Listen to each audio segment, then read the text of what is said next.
Good afternoon, all my Sunday school students, parents, teachers. I hope everyone is doing okay. Today, our subject is something that is very, very important to all of us who are Orthodox Christians, and that is the topic of sainthood. That is, who are saints? Why do we have so many saints? And who is your favorite saint? And who is my favorite saint? So before we talk about that, we have to understand that in the Orthodox Church, there are literally millions of saints. There are some saints that are more popular than other saints. For example, Saint Nicholas, Saint Anthony, Saint Barbara, Saint Marina. There are some saints that are very, very well known, and there are other saints that aren't very well known. But the fact is, each and every day we celebrate the feast day of different saints.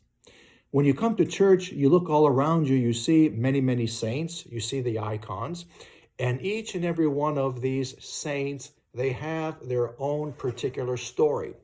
And by that I mean where they were born, what they did as children, and what they did as adults, how they fell asleep in the Lord, when they fell asleep in the Lord, what miracles they performed while they were on earth. And still, saints perform many, many miracles even in today's world. So there are many, many, many saints, and each and every one of you, as a matter of fact, you were given a name. And the name that you were given is after a particular saint. So let's take my name, for example, but mine is a little difficult to understand. So I'll explain that to you, and then I'll explain to you who my favorite saint is. So my name, as you know me, is Father Paul, but in Greek, Paul is Pavlos, or Agios Pavlos, Saint Paul. So having said that, my name in Greek is not Pavlos. My name in Greek is Apostolos, and that's for a reason, many reasons. So the first reason was the day that I was born, which was June the 30th, that was a holy day. Not because I was born on that day, but because it was a very important day on the church calendar. And that is the feast day of the Holy Apostles. June 30th, we commemorate the 12 apostles of Jesus Christ. And in Greek, we call that I Dodeka Apostoli. So on June 30th, I was born. And my parents decided for two reasons that I should be named Apostolos. And the first reason, and the most important reason, was because it was the feast day of the 12 apostles. And the second reason was that my great grandfather, his name was Apostolos. So I was born on the feast day of Saint Apostolos, Saint Paul, the feast of the apostles, and my great grandfather happened to have this exact same name, Apostolos. So my name in Greek is Apostolos, but in English, it's Paul. So I still don't know why my parents decided to give me the English name of Paul, but that doesn't make any difference. My name is Apostolos. That's the day that I celebrate my birthday and my name day of June the 30th. So all of you have a particular saint that you were named after. And it's your responsibility as an Orthodox Christian to find out and to research a little bit about the saint that you were named after. So if your name is, for example, Anthony, you should find out when your saint celebrates, when that day is. I'll give you a hint. It's coming up. It's sometime in the month of January. You can just Google it, type in Saint Anthony, and you'll see when your patron saint celebrates, and you should read a little bit about their life. I'm sure you'll find it very, very interesting. So having said that, I'll tell you who my favorite saint is, and I'll put a picture of him here. I have an icon, and here he is right over here. His name is Saint John Maximovich. So that may be a little bit strange to you. Saint John Maximovich came from Russia, And he is what we call a modern day saint.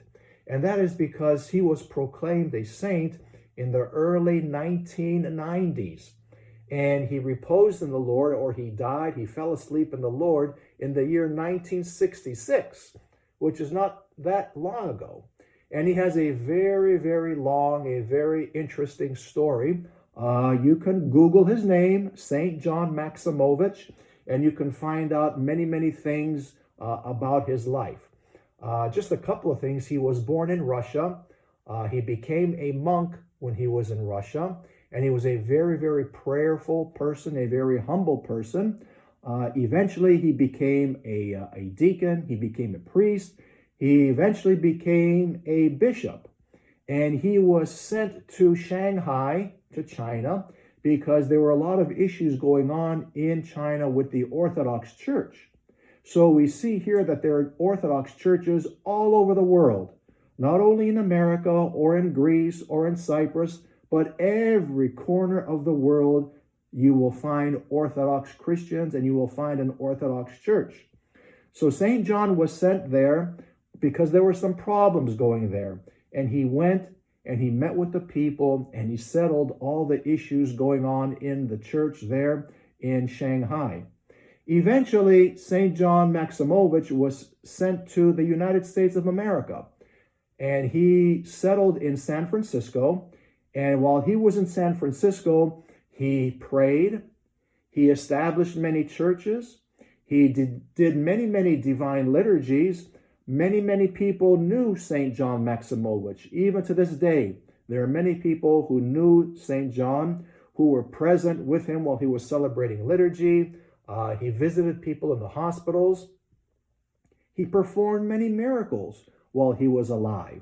Actually, it's only God who performs miracles, but he chooses certain people to work through him. And he chose St. John Maximovich to perform many miracles through God. So, eventually, St. John Maximovich died. Like I said, he died in 1966. After he was buried, many miracles began to take place. Many people continued to pray to St. John Maximovich, and many of their prayers were answered. So eventually, the priests, the bishops, the patriarch, they went to the tomb of St. John Maximovich, and they discovered a very, very beautiful, sweet-smelling odor that came from this man who was dead for many years. So that was the first indication that he is a saint. His body gave up a very, very beautiful perfume, a very beautiful aroma, and he was exhumed, all to find out that he had not decomposed. Now we know that when we as human beings, when we die, when we are buried, our skin decomposes, our clothing decomposes, and all that is left are bones. Well, this was not the case for St. John Maximovich. The day he was buried is exactly the way he was when they exhumed him. So this was a for sure indication that he was a saint. So the relics or the body of St. John Maximovich is now in San Francisco, California. There is a church there where you can go and you can pray and you can reverence the relics of St. John Maximovich.